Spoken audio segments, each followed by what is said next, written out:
Hermanos, Dios los bendiga. Los saludo en el nombre del Señor Jesús. Bueno, este momento para encontrarnos con Dios y para meditar en la palabra del Señor, la palabra de la vida eterna. Así que los invito para que nos ubiquemos en el Evangelio según San Lucas, el capítulo 14.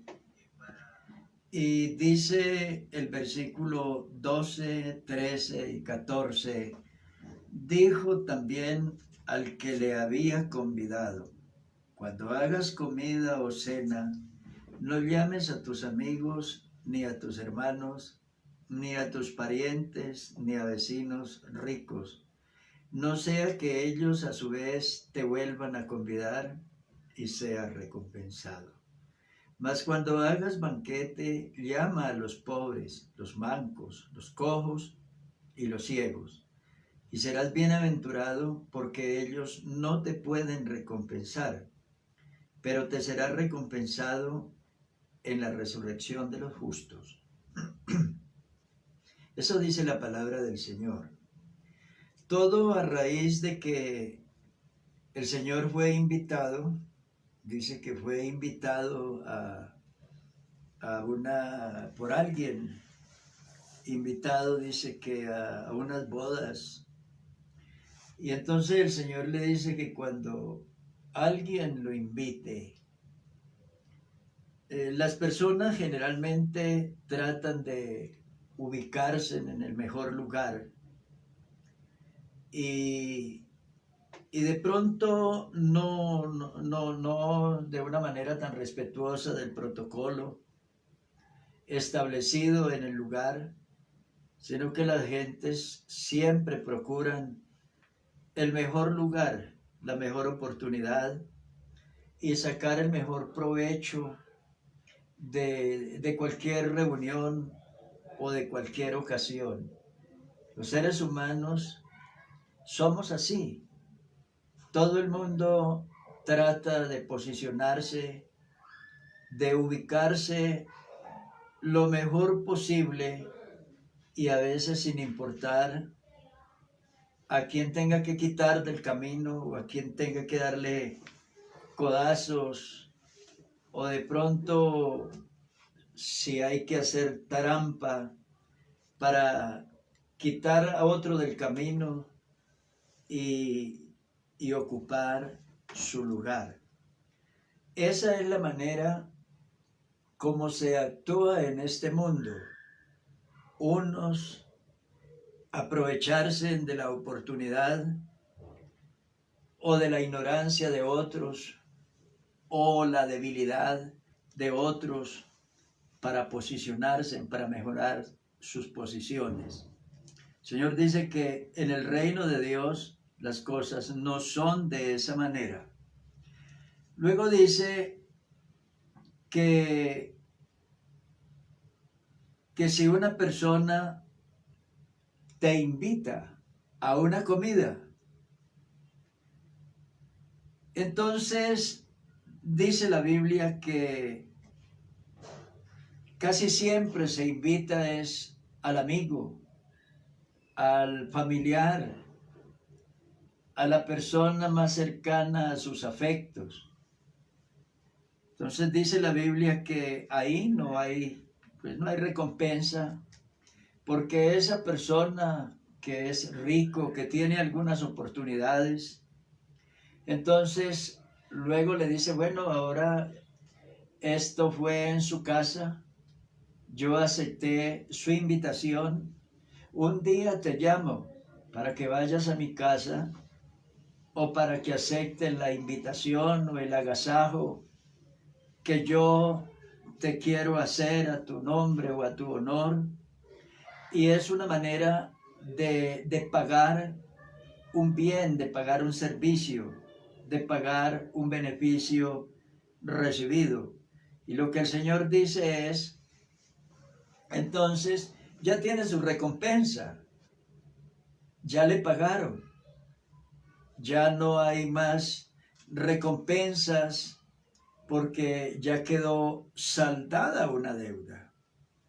Entonces ahora el Señor plantea su discurso y su enseñanza cuando dice, cuando hagas banquete, llama a los pobres, los mancos, los cojos y los ciegos. Vea usted, ¿a quién hay que llamar? A las personas más frágiles, más débiles, más necesitadas, a las personas que casi no tiene quien los invite o quien los llame o quien les haga un agasajo, porque son las personas que por su posición son los más, no solamente los más humildes, sino los más despreciados de la sociedad, sobre todo la sociedad pudiente. Entonces dice la Biblia que si se invita a este tipo de individuos o de personas, dice que en ese caso usted será bienaventurado porque ellos, esa gente, no te pueden recompensar, porque sus capacidades económicas, sus recursos, no les hace posible que le puedan recompensar. Pero entonces el Señor dice, pero te será recompensado en la resurrección de los justos. Bueno, en síntesis, esta enseñanza, ¿qué nos quiere decir? ¿Qué es el fondo de este discurso que el Señor nos plantea, o el fondo de esta discusión? Lo que dice la Sagrada Escritura, que en esta vida hay unos comportamientos y las personas se mueven en virtud, todo lo que se hace aquí abajo, se hace en virtud a una recompensa también de aquí de abajo. Es la razón por la cual alguien se proyecta, alguien estudia, alguien viaja, alguien hace negocios, alguien trata de proyectarse porque está esperando recompensas de esta vida, recompensas de aquí, pero no tiene nada en el cielo. Lo que el Señor Jesús nos dijo es, haceos tesoros en el cielo, donde los ladrones no hurtan y donde la polilla no carcome. A eso es que se refiere el Señor, que hay que hacer tesoros en el cielo. Y resulta que la gente trabaja para el día a día, o trabaja para acumular cosas de esta vida, riquezas de esta vida y para esta vida. Por eso el Señor le dijo al joven rico, le dijo, anda, vende todo lo que tienes y dalo a los pobres y tendrás tesoro en el cielo. Y la Biblia dice que él, a pesar de que había llegado bastante entusiasmado al Señor, a plantear un discurso, un diálogo con el Señor, unas preguntas, pero cuando el Señor le habla en estos términos, dice la Biblia que este joven dio media vuelta y se fue entristecido porque tenía muchas posesiones y porque a él le parecía que no valía la pena, pues por causa del reino de los cielos, abandonar todas esas riquezas y lujos y oportunidades que tenía en esta vida para dedicarse a una vida con proyección futura, con galardón para el futuro. Pero eso es lo que vale. Dice la Biblia que los que hacen tesoros en el cielo, allá no pierden absolutamente nada. Siempre se gana. y se gana con prontitud y se gana con verdad, porque la Biblia dice que allá las riquezas acumuladas en el cielo no se apolillan ni son hurtadas, porque esas riquezas son riquezas eternas, son galardones eternos, son bendiciones que tienen un contenido y un valor eterno. Dice, serás bienaventurado, porque ellos no te pueden recompensar, pero te será recompensado en la resurrección de los justos. Quiero mostrar el caso de un gobernador romano. Dice que era, bueno, un individuo, un gobernador de nombre Félix. Dice que este hombre era un gobernador de esos territorios de Judea en los tiempos, en el primer siglo.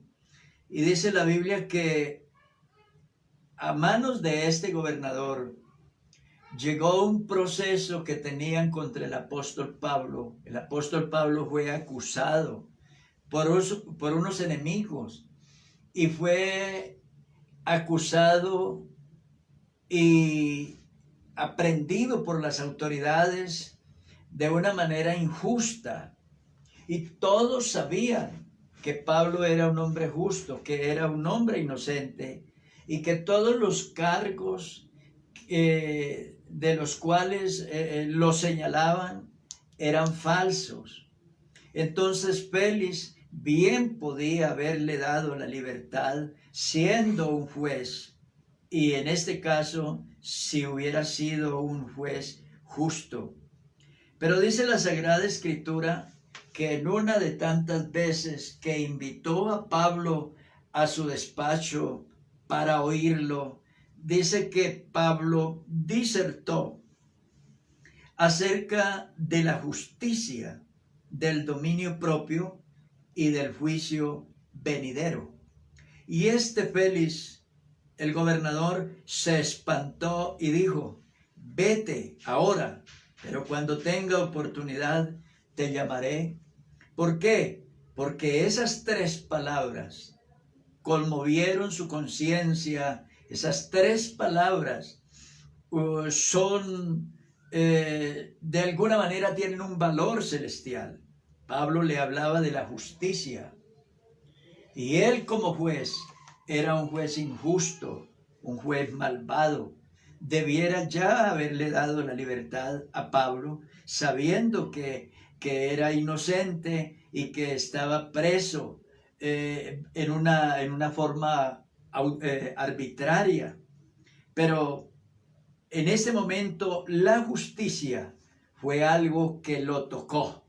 La segunda palabra fue el dominio propio, o sea, eso que hace tanta falta en este mundo, por el cual hay tanto libertinaje, tanto desenfreno, las juventudes, las masas, las personas, la gente son arrastrados por sus placeres y por sus pasiones, y no importa cuántas travesuras o cuántos daños pueda hacerle a la justicia o a la moral, pero la falta de dominio propio arrastra a los hombres por caminos de pecado y por actitudes o en pos de actitudes malas.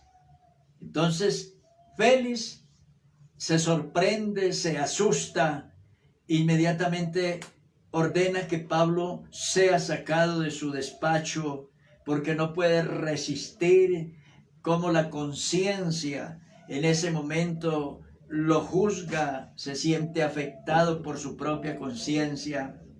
Y el versículo siguiente dice, y esperaba también con esto, que Pablo le diera dinero para que le soltase, por lo cual muchas veces lo hacía venir y hablaba con él.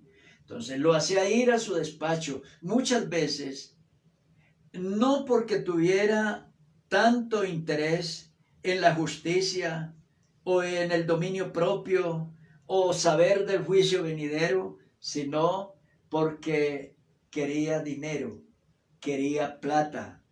O sea, el sueldo que recibía por su puesto de trabajo, era un gobernador.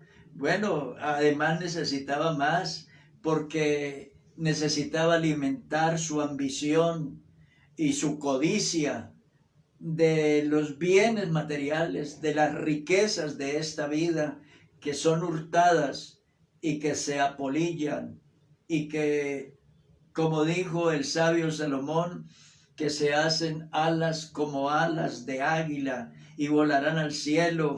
O San Pablo dijera en alguna ocasión, la raíz de todos los males es el amor al dinero, y habiendo codiciado, algunos fueron extraviados y traspasados de muchos dolores. Entonces, dice la Sagrada Escritura que al cabo de unos 2 años recibió Félix por sucesor a Porcio Festo, o sea, un cambio de gobierno, y queriendo Félix congraciarse con los judíos, dejó preso a Pablo. Aquí está el otro error. Ahora, aproveche la coyuntura, que ya sale del gobierno, que otro llega a sucederle. Aproveche la coyuntura sabiendo que Pablo es inocente, sabiendo que es un preso que está pagando una condena y un delito que no había cometido. En este momento, denle la libertad, pero no lo hizo. Y dice la Sagrada Escritura, o sea, en la primera dice que esperaba recibir dinero, y ahora en la segunda dice que quería congraciarse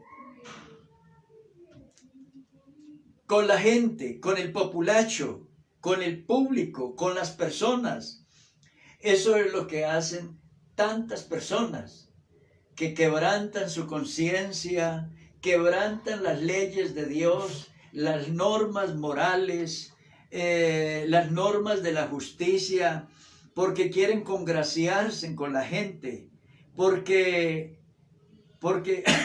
quieren estar en paz con un público que los rodea y de donde reciben algunos aplausos o algunos beneficios políticos o algunos otros beneficios de esta vida, y quieren entonces congraciarse con ello. Es lo que hace tanta gente en este mundo, en el mundo de la política, en el mundo de los negocios, en tantas cosas. La gente hace cosas porque quiere congraciarse con el amigo, con el vecino, con el pariente. Quiere tener contento a Dios y al diablo. Quiere tener contento a todo el mundo, así tenga que romper normas morales o violentar códigos éticos o quebrantar la ley o lo que tenga que hacer.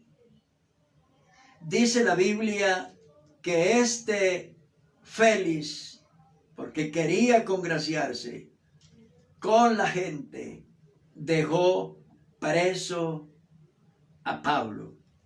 Hay una escritura que sería muy bueno en este momento hablar de ella, cuando el apóstol San Pablo en algún momento dice: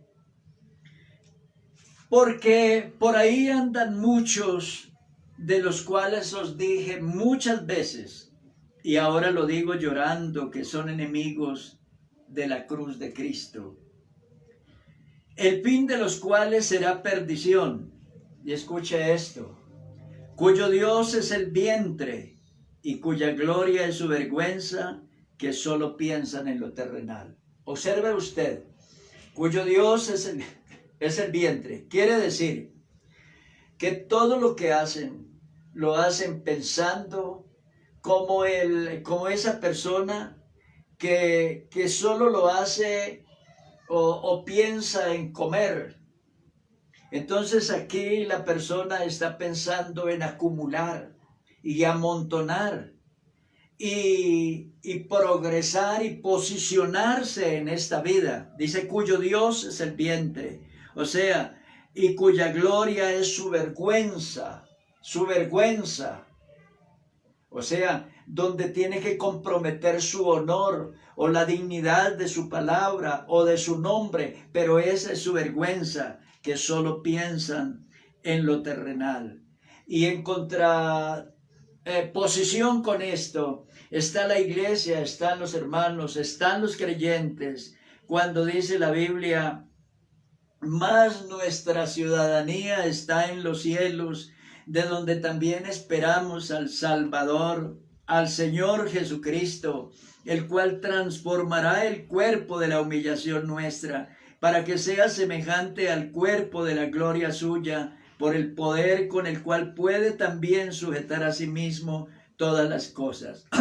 Está diciendo que aquí hay un pueblo que es diferente, que ha renunciado a cosas de esta vida.